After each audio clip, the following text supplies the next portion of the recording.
Hey everybody, it's Justin from Built, and today we're going to look at the differences between an open bed laser engraver and an enclosed laser engraver. I was sent this xTool S1 laser engraver about 2 months ago, and I didn't really want to do your typical review on it. There's a ton of YouTube videos out there where people go over all the features and the functions and stuff. This is a good machine. But what I wanted to more focus on was what makes these two different. It's more than just the enclosure. And then I also wanted to take a look at the money that I've spent on this laser engraver. I've had this one for 6 months. This is my personal unit that I use to make stuff with all the time. But when I sat down and thought about all the accessories I had to buy for it, the time and materials that I spent on building a full enclosure system for it, was it just more worthwhile to just buy this in the first place? I don't know. Let's find out today on Built. So before we get started, I just wanted to point out, this S1 is really one of the top diode lasers now. If you go watch any of those other review videos out there, everybody's like, this is the king now, or one of the top ones in the diode laser space, hobbyist diode laser space. So, obviously I'm going to be pointing over here quite a bit saying like, hey, look at this compared to this thing. But you know what? I started with an open gantry laser, one of the cheapest ones you can possibly get, 5-watt laser. And you know what? I'm happy that I did that for me because I was able to learn. And as I progressed and got different machines, I had more capabilities that I could do. And that's great. So that might be the road for you, especially if you're price constrained. Other people are very much like, I'm going to just save my money and wait, and then I'm going to buy the really high-end one. That's cool too. It's all about how you do it for you. Totally fine. But I just wanted to point that out before I start comparing things. First, I wanted to start with price because inevitably that is where the big sticking point is for a lot of people. So when you're over in the open gantry systems, they range from $250 upwards to $1,800 to $1,900. The lower cost units, so $600 and below, they have very, very low power laser modules. So you're typically not going to be able to cut anything of substance. And your engravings are going to be incredibly slow, but they do work. So there's nothing wrong with those, especially when you're just getting into things and you want to dip your toe in on this type of machine. They're great for learning on.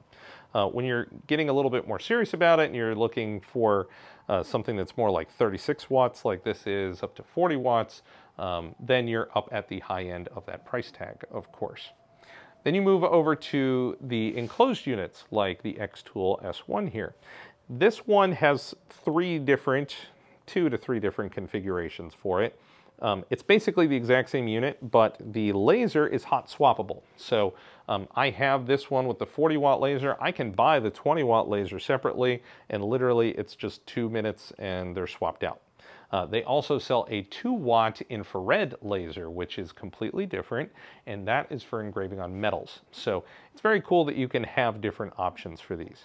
But when you're looking at the 20-watt model, you're looking at $16.99 to buy the base unit, and then at the 40-watt model, you're looking at $18.99 to buy the base unit. And so that puts it right still at the high end of these diode lasers that are open.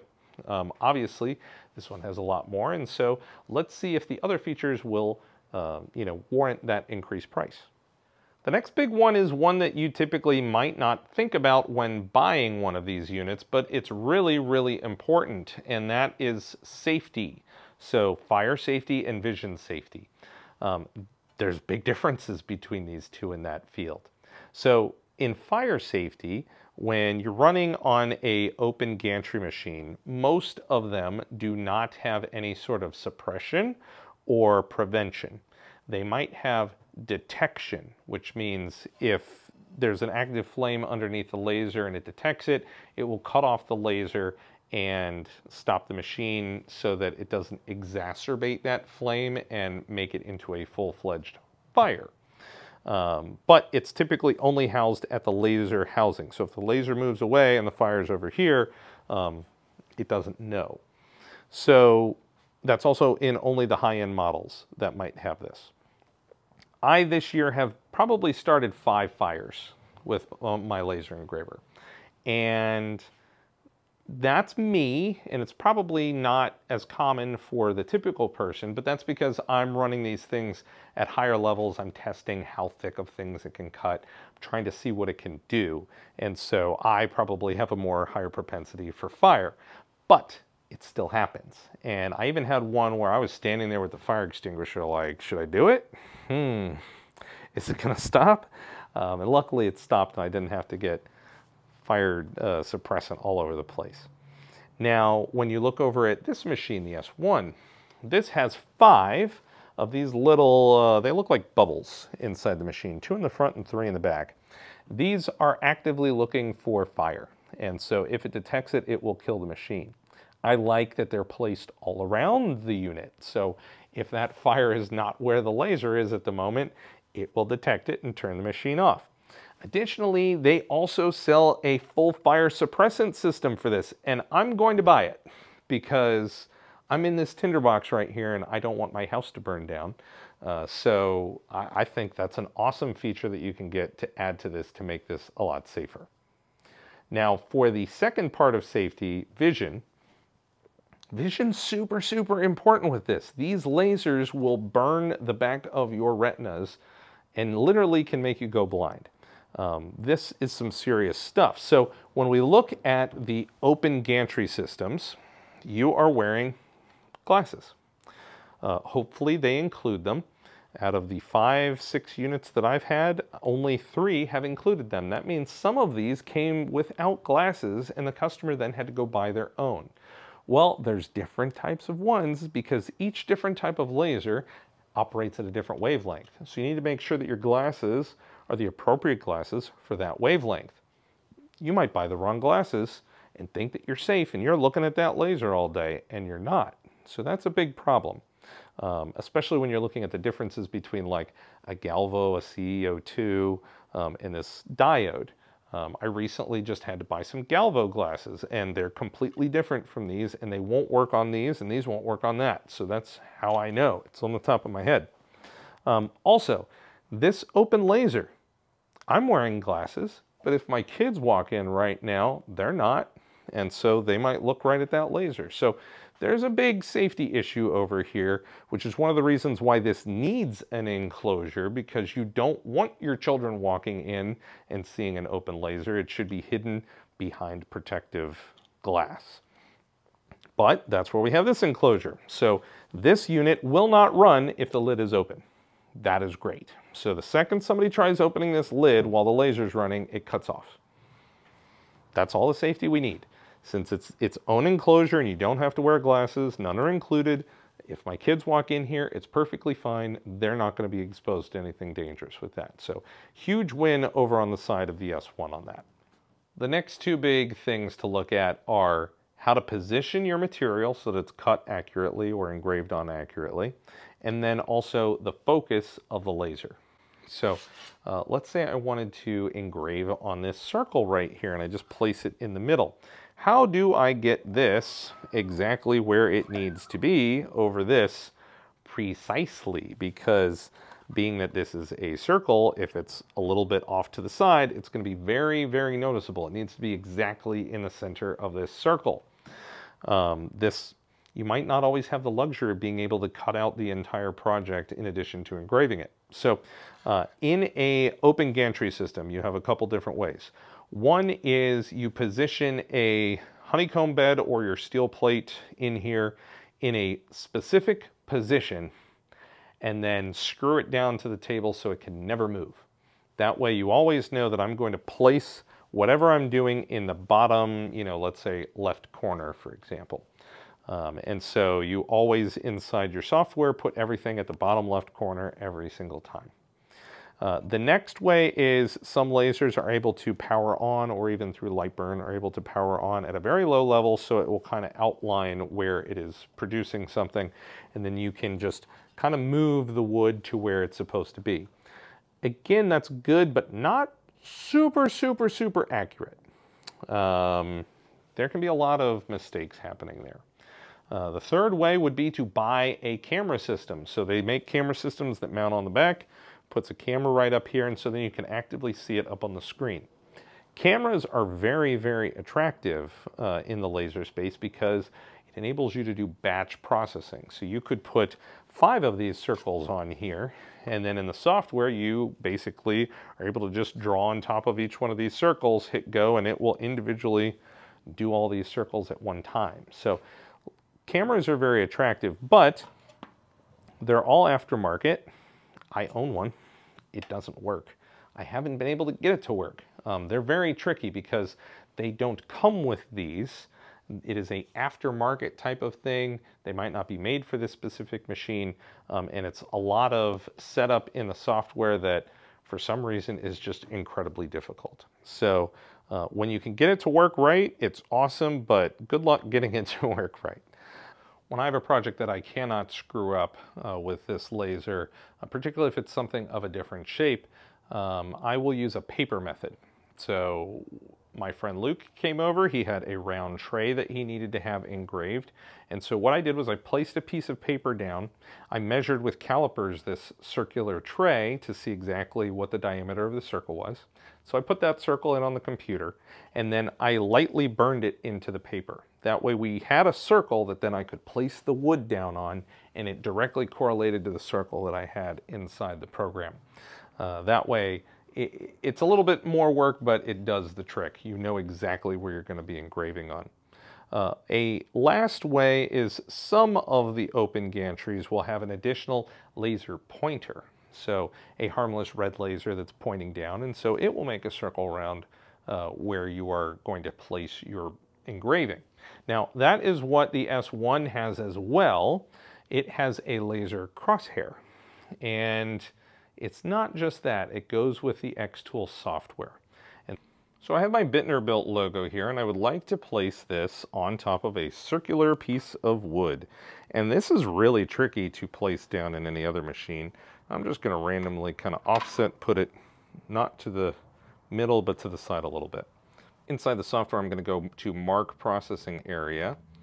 And then it asks me, well, what type of shaped object are you putting in here? A rectangle, a circle, a polygon, a line? I'm putting in a circle. And so now it's telling me to move the laser to 3 points and click the physical button on the outside of the laser. So I'm going to grab my laser head. You see how I have this really nice laser crosshair. I'm going to take the center of the crosshair to the edge and click the button. And then I'm going to move it across as it shows on the screen. And then move it to the bottom right. All right, so now you see in the software it made the circle. I can hit end. Done. And look at that. I now have my actual physical piece. Notice it's off-centered a little bit like I planned. I can then drag my logo and place it inside this circle. And so this circle doesn't ever engrave itself. It's just letting you know exactly where everything is. I'm using a trackpad, so it's not really precise at the moment, but you get the idea. I'll be able to move my logo over here and precisely place it on my wood. And this is not a normal shaped piece of wood that I can just kind of slide over into the corner. This is a circle. So very cool that I'm able to just lay it out inside the program in, you know, what took me 5 seconds. The next one is focusing your laser. So on all of the open gantry ones, typically it is a manual adjustment. So you'll have some sort of knob where you can raise and lower your laser housing. And on this one, I have to place a piece of plexi underneath first. Not all of them require you to do this, but this one does. I place the piece of plexi there, I tighten the knob, and then I have to remove the plexi, which can be annoying because since I got it there, it wants to move the material underneath, and then that might screw up everything because I might have already positioned it in the correct spot. Sometimes also you forget to do this step, and so I've ruined a couple projects because of that. Now over on the xTool S1, this has a unique feature where it has a probe. And so this probe is super awesome and hands-free. So what this will do is it will, just with a click of the button in the software, measure how high this material is. It is held on with neodymium magnets, so it can easily come off, and that's a good thing, because if it were to get snagged on something by mistake, it would bend and, you know, break. So this way it'll come off and you can easily put it on. When I'm ready to use it, what I do is I go inside the software and I hit the bullseye. It already knows where my wood is, so when I click it, it will extend the probe, go down, check the height, and then reset itself.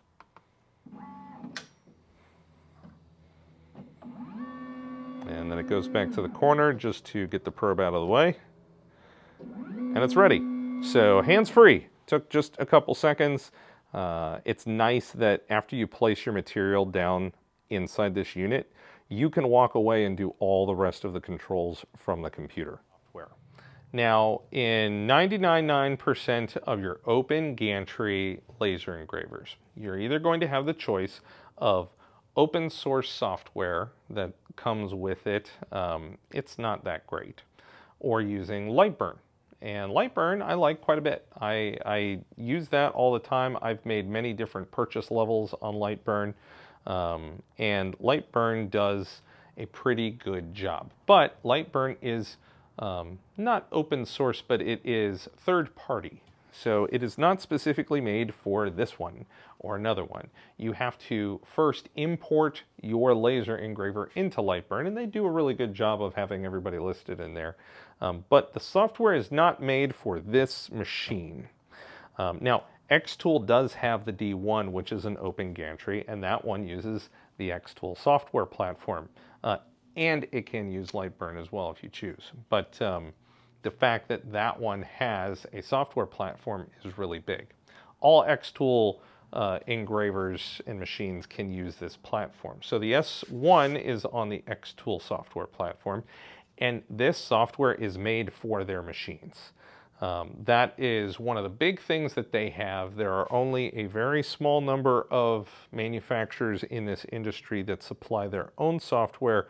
And honestly, just like the 3D printer space, I really think that companies that supply their own software are doing the customer a great service, because the machine and the software integrate, they work together perfectly.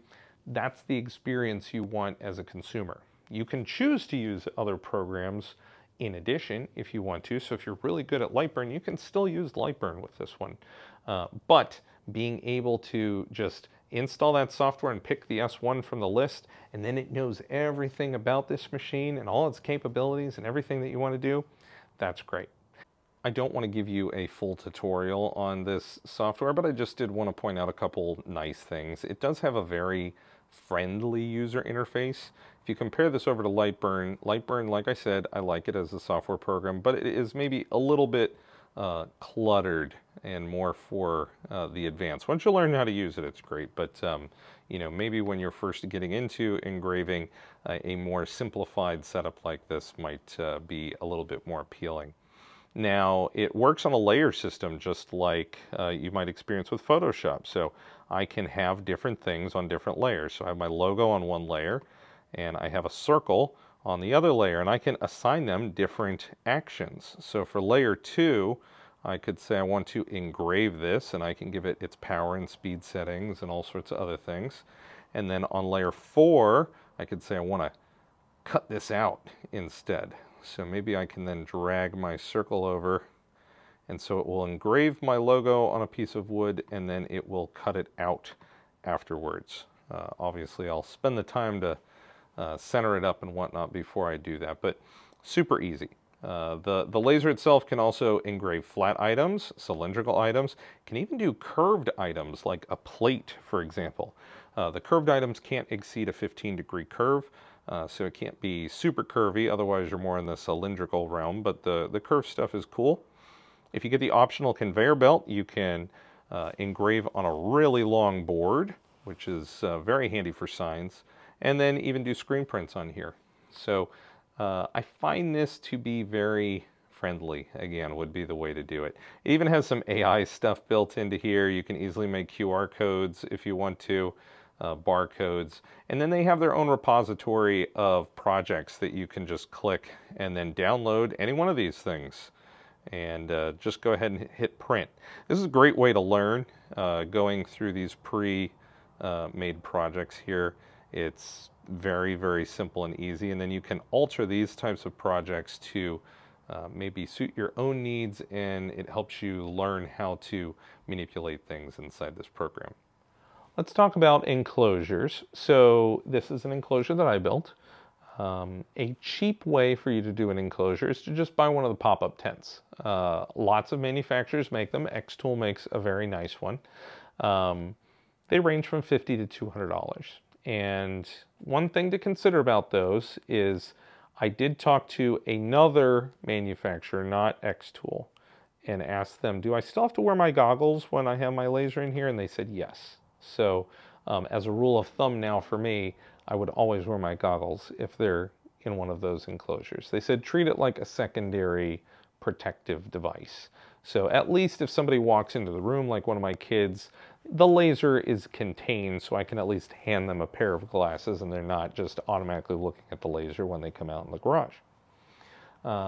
Overall, when you're looking at purchasing a air assist, a honeycomb, and then one of those pop-up enclosures, you're looking at adding about, $300 to $400 to your purchase. So this is a $1,200 laser engraver, and if you were to add that price to it, now we're up in the $1,600 range with this laser engraver. So now understanding the true purchase price of this. You might not buy all those things right away, but most likely if you're using these machines, you need a honeycomb bed, you need an air assist, you need a enclosure. Now, if we look at the custom built out enclosure here, I made this out of ply. The big expense here is the glass. And I really have to say, pay attention to this, please. Do not buy safety laser glass on Amazon, because all the ones that I looked at, some of them said safety, but then when I went and read it, it was a translation typo, let's call it that way. It was just acrylic for the machine to cut with. When you're buying safety glass, it must match the wavelength of your machine, just like with safety goggles. So unless it says that it is specifically doing this wavelength to this wavelength, which is what your machine is, don't just buy it from anybody. Don't buy it because it says safety. You don't know what safety it's working for. This glass wouldn't work over on my fiber laser that I have, and vice versa.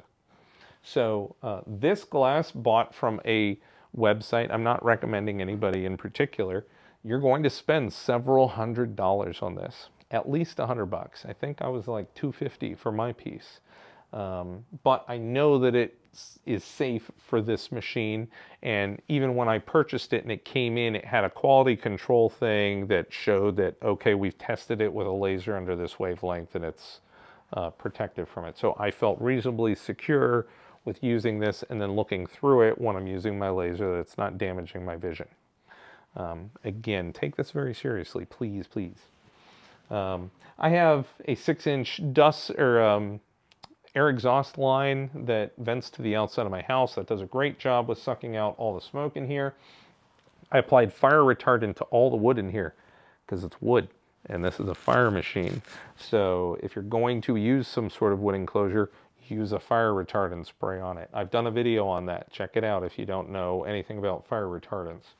Of course, I have lighting and camera and this other stuff. That camera doesn't work, which really annoys me. This is my 4th camera that I've tried to get to work in here, and that's actually why I designed this with so much space. It's really not very effective in usage of space in here, and it's because the camera needed to be up here a certain height away from the bed of the laser, and even still I can't get it to work. So I've really been looking for a laser engraver that had one built in. The S1 does not, but it does have some other cool features like I showed before that works pretty well. Overall, I don't like this design anymore. I'm going to junk it. But my overall cost that I spent on this was between $500 and $600. 3 sheets of ply. The big expense was this glass. It's several $100s, as well as everything else that I had in here. So my overall purchase price when I look at a $1,200 machine, plus that, I'm up in the $1,800 range. up there, and so that's also where the S1 is. I hope I was able to, kind of articulate the differences between these two types of setups, that there's more expenses that are going to be around your open gantry systems. While they're not required, if you're going to use this with any regularity, you're going to want an air assist, you're going to want a honeycomb, you're going to need an enclosure for this. So it will be more of an expense. I do agree with all the other YouTubers who got the early review units of the xTool S1. This is kind of the new gold standard for what a diode laser in the hobbyist space should be. Maybe like 7 years ago, there were only $10,000 machines. And then at a certain point, a consumer grade class came out that was like $3,000, $4,000, $5,000. And I really, really wanted that, but I couldn't afford it. Then the open gantries came. So they're stripped down versions of all of that. And so they became affordable. So I'm happy these came out because it allowed people to get into this space and find out what really cool machines these were, how useful they were. But when you strip them down, you removed the safety from it. And that's the honest truth. The laser from this can permanently damage your vision. It can make a fire. So that's why I really, really like the S1 in that it has a very nice enclosure. You cannot ruin your vision with this one. It will disable the laser if you open this up, and you can look through this glass without goggles. That's it. So this is how it should be from a vision safety standpoint. It comes with fire detection inside, and then with one module you can add fire suppression to it. I'm going to buy that myself because I'm in a tinderbox here attached to my house. So I definitely want that. So those two things, which are absent from the gantry ones, are the huge thing that make me say the S1 is excellent. If you're just getting into the laser engraving space, buy a cheap one. Go ahead. That's what I did. And so then you'll learn what is good, what you like about it, how to use the software, what you're going to make with it. If it's something for you, it might not even be for you. And so why waste a ton of money? After that, though, when you're deciding, all right, I want a better machine with more capabilities, safer. If you're going to spend over $1,000, I highly recommend you save your pennies and get this machine because it's well worth it.